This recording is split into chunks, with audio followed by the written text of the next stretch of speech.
Brace த Lord. யோசுவாவின் புஸ்தகம் 24ஆம் அதிகாரம் 15ஆம் வசனத்தின் கடைசியிலே யோசுவா சொல்லுகிறார், நானும் என் வீட்டாருமோ என்றால் கர்த்தரையே சேவிப்போம். இன்னைக்கு அருமையான தெய்வ ஜனமே, கர்த்தருடைய ஆவியானவர் சொல்லுகிறார், வீட்டாராய் குடும்பமாய் கர்த்தரை சேவிப்பது ஒரு பெரிய பாக்கியம்.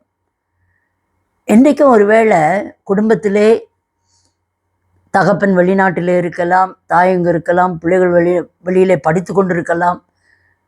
ஆனாலும் இன்றைக்கு ஆண்டவர் சொல்றாரு, ஒரு வீட்டாராய் எங்க நம்ம இருந்தாலும் we can connect ourselves over the phone. நாம் தேவனை தொழுது கொள்ள முடியும், ஆராதிக்க முடியும். அவரை சேவிப்பது ஒரு பெரிய பாக்கியம். நோவாவினுடைய வாழ்க்கையிலே பார்க்கும் பொழுது நோவாவையும் குடும்பத்தையும் கர்த்தர் பேழைக்குள் அந்த திரண்ட தண்ணீர் வருவதற்கு முன்பாய் பத்திரமாய் அந்த பேழைக்குள் அவர் கொண்டு சென்று, அதன் பின்பாய் அந்த பேழை விட்டு பத்திரமாய் அத்தனை பேரையும் வெளியே கொண்டு வந்தார். அவர்களை கொண்டு ஒரு பெரிய சந்ததியே தொடங்கினது என்று சொல்லி பார்க்கிறோம். அவர்கள் பேழையிலிருந்து வெளியே வந்தவுடன் நோவா பலிபீடத்தை கட்டி அவர்கள் குடும்பமாய் தேவனை ஆராதித்தார்கள் என்று சொல்லி பார்க்கிறோம். இன்றைக்கும் குடும்பமாய் நீங்களும் நானும் கடந்து போகிற பல போராட்டங்கள் இருக்கலாம்.